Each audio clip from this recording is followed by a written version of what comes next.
Hopefully I've made it light enough and fun, so you will stay till the end and enjoy the content. I've taken the opportunity to share some content that's not just mine, but some even better content from amazing creators.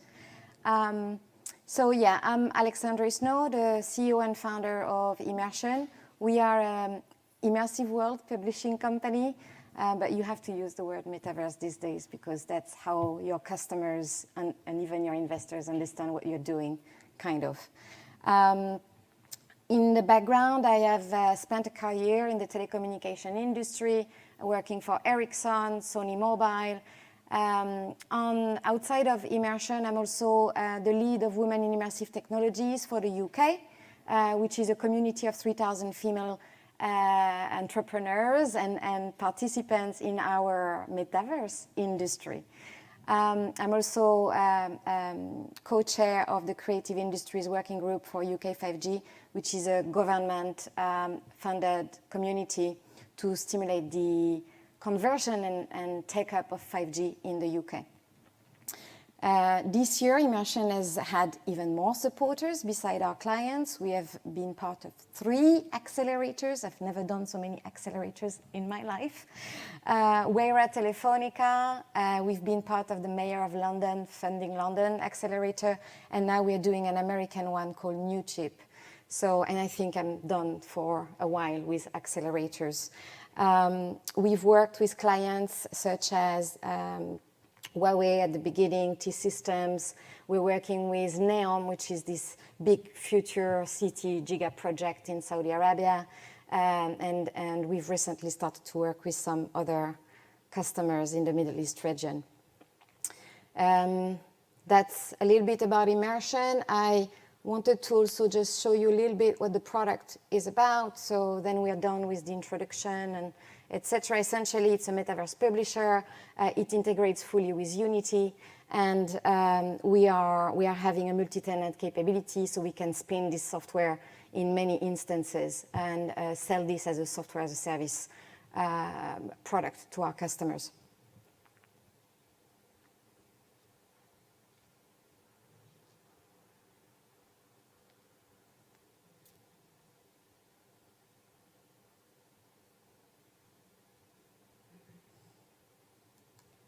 Right, now to the topic of today. So I have to say that when I wrote the subject of today, which is from the age of cyberpunk to the rise of the superhuman, that was a Friday night, and that was in June, I think, and it's just before we pivoted for the 3rd time our company. And the reason we had to pivot this year is because the metamania has been a really great and challenging situation for us. It's meant that our customers have been asking for different questions that they were asking in the past. And in those questions, when you have to answer them every day, I'm sure some of you have been doing that too, you kind of get confused about your purpose in life. Why am I even in that metaverse thing? What am I doing here? So I had to ask myself this question this year. What are we doing? And that's kind of why I wanted to talk about that today, because I think we have a purpose, and it's maybe not what the external public think of the metaverse today, how they see it, but I think we might have different purposes, but they are a lot bigger than where we are today. So yes, the public might see it as a cyberpunk world, where everything is going to fall apart and we're going to be stuck into our headsets and talk to each other, or not even, maybe we're just going to talk with bots and digital twins and lose our complete humanity. But I think we know for sure that this isn't what we are working on. Already 3 years ago, when Immersionn started 4 years ago, we already saw that we could use immersive journalism as a tool to teleport people. That was already this idea of being everywhere, anytime, which kind of the mobile phones have also given to us so far. And that beautiful picture was taken by a journalist, Angie Davis, and immersive film producer in Kenya in 2020. And she literally demonstrated with that amazing picture that you could give access to everyone, to all parts of the world. All right, so we started 4 years ago, as I said, and we started from not knowing anything. We didn't know anything about 3D. I mean, I didn't know anything about 3D. So our first projects were, the one thing I was sure about is that I wanted to be on the web, and I wanted it to be accessible to everyone, and I wanted to be in that VR thing that we were doing, except that at that point we already we pivoted quite quickly, so it was then not VR, it was 3D on the desktop. So our first thing, they were 2 megabytes big, because the demand on the web is that your website needs to run, boom, just like that, even in 3D. So we were doing at the time low poly 3D put in 2D with user interface on top. So it's kind of, and my team was telling me, Alex, why are we doing this in Unity? Why does it need to be in 3D? In the end, we could just do a 2D image that looks like 3D, and that's it. It would take even less bandwidth. Of course, my goal was to learn from the get-go, because I knew this was just the starting point.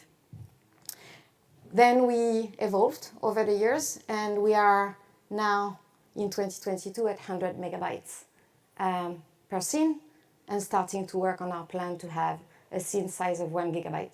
That's one scene, right? It's not a metaverse. It's not an immersive world. An immersive world will be much bigger than that.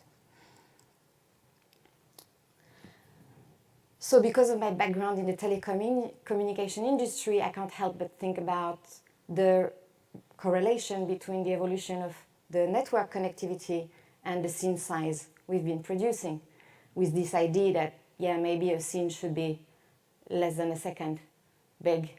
So when we started, we were at the very beginning way under 40 megabytes a scene, and then we're progressing towards this 5G era at the moment, where we have 100 megabyte scenes, but we know that a lot of our customers still don't have 100 megabytes connectivity. It's still a bit of a dream. Even the best 5G offerings are 200, 300 megabytes per second. We're not yet at the 1 gig, but we are getting ready next year for the 1 gig, because we believe that people are also getting there. But then back to the metaverse and that dream, we also know that 6G, that will start to come to market in 2030, is going to be 1 terabyte.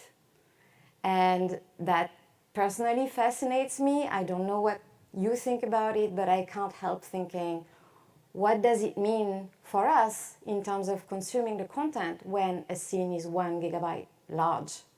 And I think that this is where we're going to start to see virtual reality, like the confusion between the reality and the virtual world is going to be very hard to differentiate. And that's something I want to aim for since the beginning, and I'll explain why. So at the moment, we still have a lot of customers asking us for virtual reality, and we have to explain to them that, yeah, but people connectivity, the hardware, the processing power, all of that. We might want to push all of that to the cloud. It's going to cost you a fortune, but it's still not going to be the reality. But I think with 6G, maybe we get there, and there's going to be, of course, a lot of work to be done for the ecosystem in our industry to work towards that goal. So now, why the hell do we need virtual reality? Why do we need to, go into these simulated worlds? And my thought on that was, we always been playing. I think human beings love playing. They love to challenge themselves. Sometimes they like to challenge nature. And today we're doing it in the real world very often, and it can cost us our life.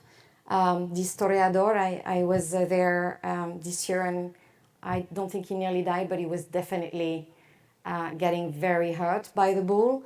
And the second, the freediving, is a French world record lady that died in her last dive.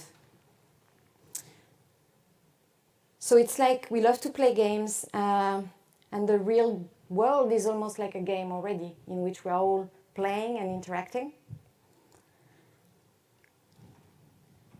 So that brings me to the chaos. We live in chaos because we're all playing into that.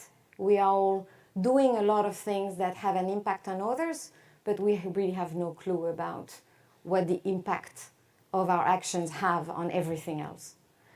So it's that theory of chaos in mathematics where a butterfly that will bash its wing on one side of the planet will create a tornado in the other side. And that's a question I've been obsessed with for many, many years. I was studying economics, not mathematics, when I was younger, and I was terrible in math. So in order to pass my master exams, I had to put formulas all over my wall to basically learn them by heart, because I didn't have the logic ability that someone who is more proficient in math would have. And that led me to have nightmares about mathematics and about chaos. And one night, I solved everything. So I woke up, I had this magic formula, the formula of chaos that would solve the problems of everything.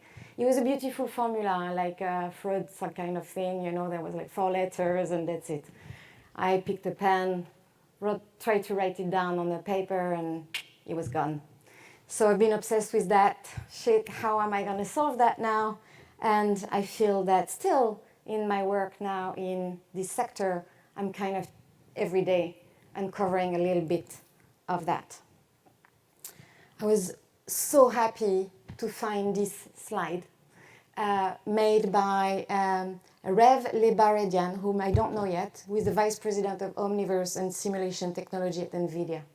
He presented this slide at SIGGRAPH in Vancouver this year, and that gave me purpose, but that gave me reconfort, right? That I'm not the only person in the world who is having this crazy dream of teleporting in the past, in the future, and then start to see alternative scenarios so that you could perhaps view alternative options for your life or for topics or challenges, and then make better decisions because you would have that tool. Then I created my own formula over the last 4 years.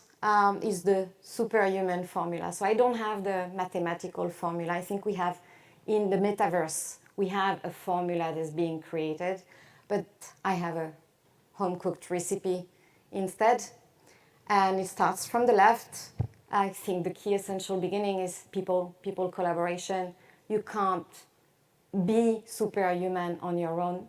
You have to be with other people, and that's where creativity can burst and we can progress. But before you can get creativity between people, you need security. You need to be able to experiment in a safe place. And then you need trust. And then comes the creativity and the progress. The beauty is that we have all these emerging technologies that are answering each of these challenges right now. And so if you start to think that for security we have XR with the experimentation, you have trust that blockchain is going to help us provide, and you have creativity that's going to be superpowered by AI, then when we are mixing this technology and people, we can become superhumans. We already started to see experiences that are coming out of technology that is powered by people and becoming absolutely amazing. I've heard this year a lot about DALL-E, Midjourney. I'm not the first one, so I'm glad to see that. That's definitely not something we were talking about 3 years ago. So I'm just going to take you through a little piece that was just released 2 weeks ago by Team Oki.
I come for the real silver bullet of this presentation. We're always progressing as a company. We are now 12 people strong, stable, and then sometimes we have more people, depending on the project. Sometimes we have less, but it's already been a big journey, and we're always looking for incredible talents and great partners.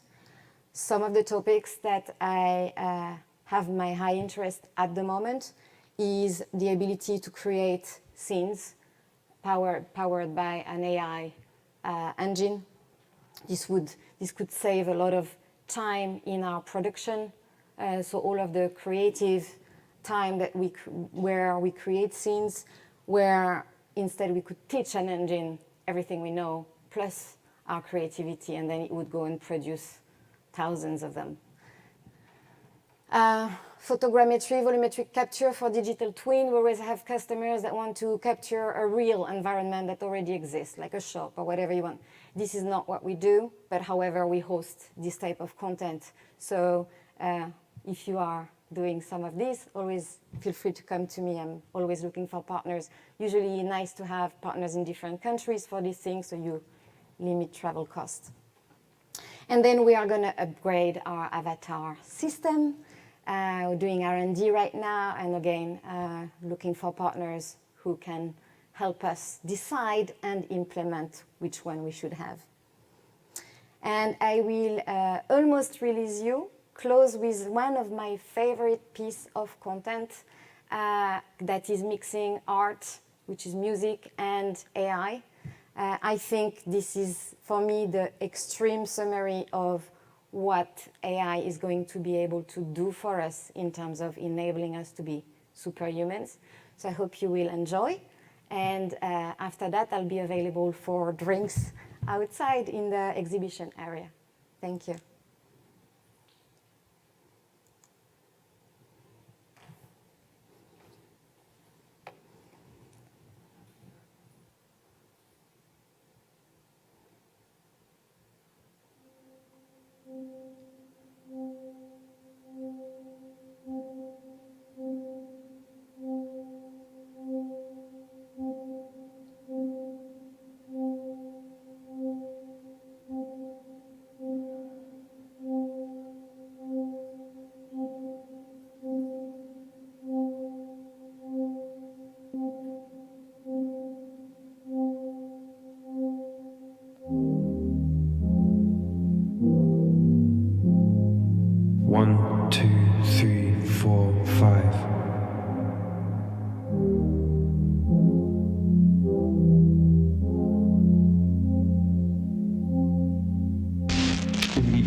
Enough for a piece of rosum.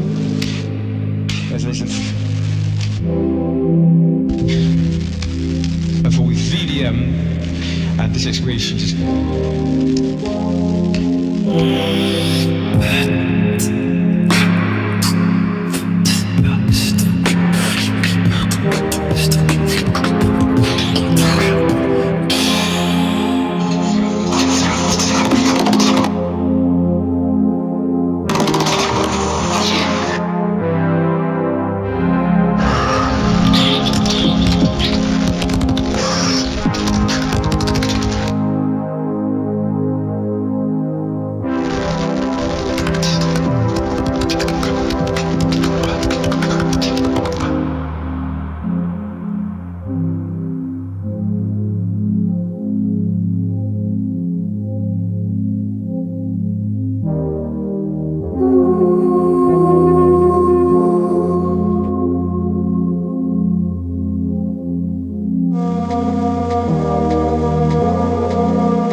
Thank you.